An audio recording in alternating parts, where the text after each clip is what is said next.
Welcome back. Let's go. Line 1. Tony, you're on the air. How are you, Paddy? Fine, you. Not bad, buddy. Okay, let's hear it. Yes. First of all, Steve Kent, I must say, I was really impressed with him and as the time went on, as I listened to his speeches during the debates. Okay. Right? But the Auditor General's report, I mean, they're saying this and that and everything else, but I mean, where he said it was, I mean, we know Mick McGraw made a few mistakes, but not following protocol. But I mean, the Auditor General was saying that the same thing would happen anyway. Tony, hold on here. Sometimes I get really tired with the hyper-partisan baloney. I think it's just ridiculous. He hears it all the time from liberals. Well, and I called him on it too, and I'm calling you on it this morning. How can you possibly sit there as a Tory supporter and tell me that there's serious questions that were not answered that should be answered? A, to protect the party, and most importantly, protect the people. I mean, honest to God, Tony. I just said that, Paddy. I said Mick McGraw made a few mistakes. He never followed protocol. That's what I said. Yeah, making a few mistakes. So now it's all hunky-dory because he quit? No. But what should happen? I'm going by the Auditor General's report, which, if they had to come out the other way around, the first thing would be all over it. But at the same time, if say that never got cancelled, then they would have to keep people in place. They would keep the contractor in place. So what? How much would it cost? How much millions more would it cost to keep them in place and pay them and pay the equipment to have it there? How much more millions would it have cost? That's what I'm looking at. The people are not looking at that. How many more millions would have cost to do what? Like if you had, when we had the fire there and they couldn't do the paving, so they moved on, basically. They had what they had to do. So if they had to keep the contractor there and pay him for the work that they couldn't do. But who says we had to pay him for the work they couldn't do? Because you had to keep the equipment in place. You had to keep them there. You had to hold them up to their end of the deal. Baloney, man. They have a contract. That's business. There are clauses in contracts that they could execute to prove that point for compensation for time lost. Force majeure was never even discussed as being put forward by Humber Valley Paving or referenced by the government because there was some threat of it and what that compensation would cost. We didn't even go down that road. So how can we possibly use that as justification? Well, we don't even know. We don't even know. But that's in most contracts. I mean, I hear one of the guys yesterday morning, same thing, or yesterday afternoon. I mean, that's contracts. I mean, it happens all the time. If it's really no fault of yours, I mean, you had a contract with VOCM and they delayed for 6 months or whatever between no fault of yours, you have to be compensated by it, or you could cancel the contract because it was no fault of yours. But that's where you need contractual clauses to be enforced, to be debated, and legal opinion sought, and potential court action. Not because someone says, "Oh my God, I mean, it might cost us." It wasn't. I mean, these contracts, these big multi-million-dollar contracts, they have to be in place. Well, why didn't they do it then? But point of the matter is, like I said, Mick McGraw screwed up. He's made mistakes. And he should have took it to the cabinet, and he didn't. So, I mean, but other than that, I mean, you got to go by Auditor General. I mean, that's, you go on and on and on. I mean, that's who the Liberals call for to go to in the first place, the Auditor General. Well, you don't like to report. It's the first stop. It's the first stop. It's the right place to start. It's the right place to start. But if we have questions that we can't get answers to, then what else can we do? I mean, should we not pursue all of the legitimate answers? I mean, why not? There's discrepancies with even dates and statements. McGraw's contradicted himself. There are dates in question where he said one thing, but then Padden revealed something different. Why shouldn't we get to the bottom of these? Like, he'll answer to it. If you get him on there, he'll answer to it. Who will? Mick McGraw. Well, so McGraw's defense is that he's incompetent. I mean, what kind of defense is that? But to me, it's like I said, if it had to be another report out, I mean, they spend so much time harping on this, and then they turn around now and the Auditor General comes out and says, well, as far as we're concerned, there was no mistakes made. So, I mean, what are you going to go by? You're going to go, oh, yeah, but there was, no mistakes as far as it was the same ending, but okay, so this is not the right answer we want, so now we want more. And I mean, and when I hear the white ball on, and I mean, he's talking about, open and accountable. The guy can't even come out. Last year when they were going around, they were going to open accountable to the people for their money that was people that was donating to their cause, their leadership. And he was on you when you asked him about it the other day. He said it wouldn't be fair. Ball disclosed his. Yeah, but it wouldn't. But he is the leader of the opposition. He's responsible for the rest of them to come and make sure that's going to be open and accountable. But you're also talking about the two people in question here are Bennett and Antle. Neither one of them are elected officials. Neither one of them are actually Liberal members of the House of Assembly. So there's only, look, I understand your point, and that will dog Ansel and Bennett because it flies in the face of their call for openness and transparency and their condemnation of the government on that front. They do have a problem there, and I agree. And the Tories will expose it every step of the way in the campaign. You know they will, and that's the way love goes. Right? I mean, she is in opposition. I mean, she should come out. I mean, Cathy Bennett, I don't know if she come out with hers or not, but I mean, I don't think she did. So, I mean, she is there, and I don't know what Jim Bennett done with his. He's in opposition. I mean, Dwight Ball says it wasn't legislative, so therefore it wouldn't be right for them to come out with it. Meanwhile, he was going around saying open accountability. So, I mean, you can't have it both ways. You got to have it one way or the other. He's the leader. Show some leadership. That's what I'm saying all the time. Show leadership. Don't come out and complain about one as complain about the other.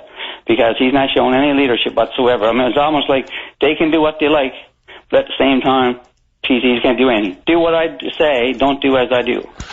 And that's what I see in the party of the Liberal Party. Well, I think, all Tory supporters here, I'm going to be fascinated when I hear Tory vocal supporters not go down the road of asking for more of their party, given the fact that the only hope they have with the electorate is to be as absolutely pure as the driven snow. And if that means removing the politics from the conversation, and that includes the Auditor General's office, if I was a PC supporter, I would be demanding of the party they do what they can so we can get rid of some of the stigma and the perception of being closed and secretive. I don't know why Tory supporters aren't going down that road. It's like you don't even know what the political ramifications are here. If they don't do it, then all people will say is that it just enhances their view that there's something to hide.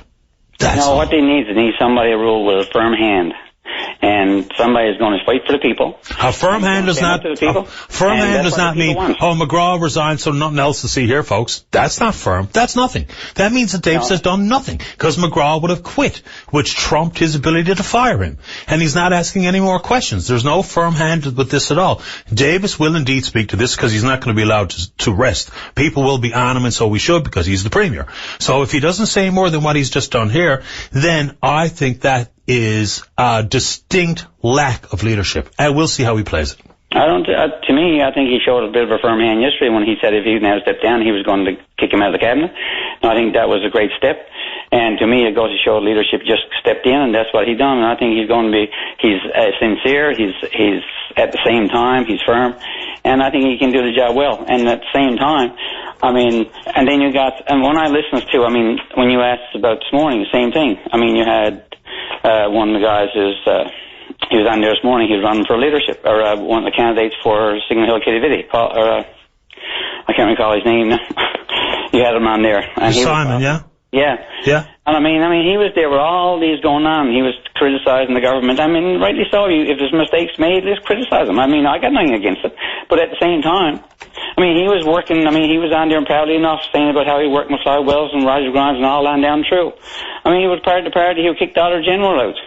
When he said that they had a slush fund going from department to department, he couldn't keep track of it, and they turned around and kicked her out. So what?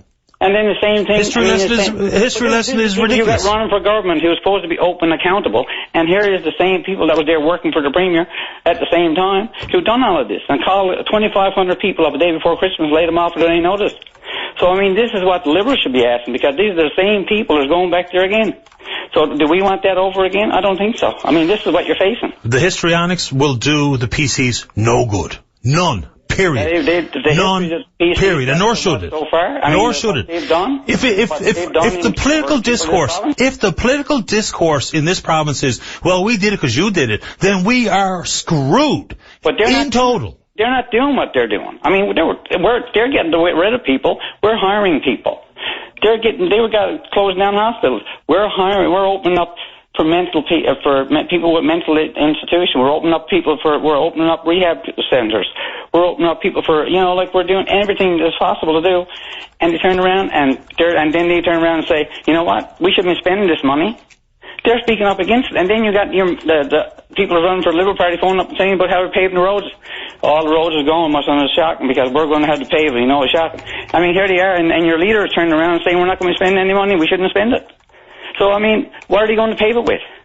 I mean, this is the message that should be getting out to the people. I mean, the people are not that stupid. What are we going to pave it with?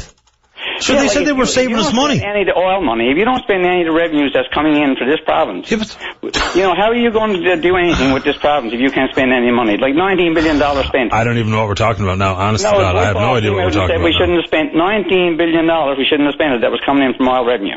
Well, no, listen, some of that stuff is all hyper gibberish too, and we all know full well you can't operate the province without spending any money. Can it be spent better? Can we prioritize differently? Of course we can. So, I mean, all of that is legitimate stuff, but if we're going to play, well, I'm going to reduce patronage appointments because they did, or we're going to stretch out the House of Assembly Act to suit our political fortunes because they did, all that stuff, I mean, that's what we do in schoolyards. We do the opposite. I mean, the mess of this problem was when they took over first. These half went in and just replaced everything. New schools built that they had to tear down because of lack of ventilation system. That was never done. I mean, you can go on and on and on. But, I don't care about that. I don't care about that. I really don't. Nobody does. Nobody cares about that. Well, the kids do. That's in the schools. They do. No, they don't. What? You want to? Okay, Tony. You want to be? Okay, listen. Now, hold on. You want to talk about that? Where are the air quality reports online so we can have a look what the air quality is in my kid's school? Where is there written down where it's not just a walk around if they smell anything or see any mold that they actually do an official, legitimate review of the air quality? Where is that? Minister place. Where is that? Well, they ask the government. I don't work for them. I'm just speaking on behalf. Well, you're just telling me that they're doing it differently and better than the Liberals did, but in fact they're not. They're not doing anything. To build 3 new schools. So what? They needed to build new schools.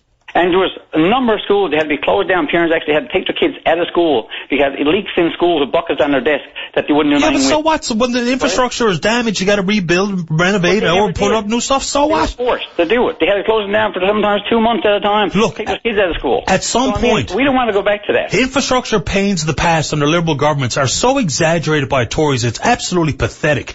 At some point, you need money to do stuff, and if you don't have money, you don't do stuff. Have the Tories overspent and sometimes campaign like drunken sailors? But they're spending, yes, boy, I'll grant you that.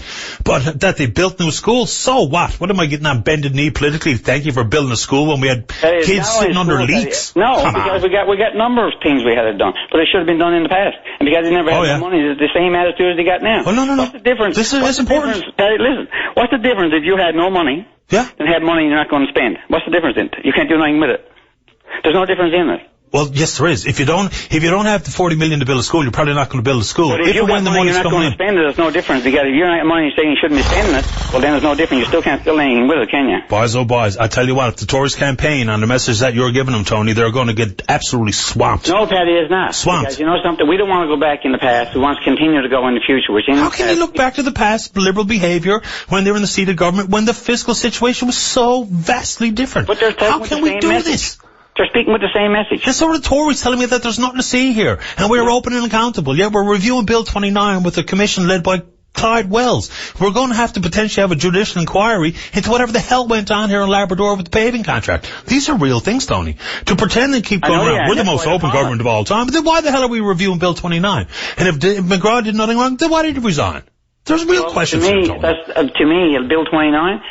If they had to put anybody, they put Clyde Wells there. He's the minister. He was the premier of the problems at one point. I mean, they can't say that it's partisan. If he comes out now and they don't find anything wrong, the first thing they can say was partisan. So, I mean, that's what they done. They put people in place that they know it was fair and accountable to the province. So, I mean, they only can do so much, you know. Okay. And to me, I mean, when you hear some of this stuff going on, I mean, you know, like I said, I don't want to go back in the past. I want to keep on going in the future. None of us are going back in the past. None of us are going back in the past. 90% of the people here in the province, what do you hear them talk about? Healthcare and roads. That's all you're following you, and even the people that run for the Liberal Party. Yeah. Talk about roads and healthcare. And you know, I mean... So listen, that's neither party has any ideas on that front. If we can't go in there and run the road business, then none of them should be elected. We should have all private citizens in the run. It should be the Heavy Civil Association running the damn government if it's only about roads. Because the politics of roads is the bastardization of politics in the first place. You know, flick you a kilometre of pavement, vote for me. What a load of crap. Right? And if we think one political party can run the roads better than the other party, I'll be a monkey's uncle. And there's no way in hell I'm going to have to bawl out ooh, ah after this call. Or any whoever goes in that party is not going to fix it overnight. I gotta get off. Right? Well, no one's going to fix nothing overnight. No. And some of the promises is all hokey too from all parties. Right? Proof's in the damn pudding. I got to get to the break, Tony. I always enjoy the chat. Oh, same here, buddy. Thanks, buddy. Bye.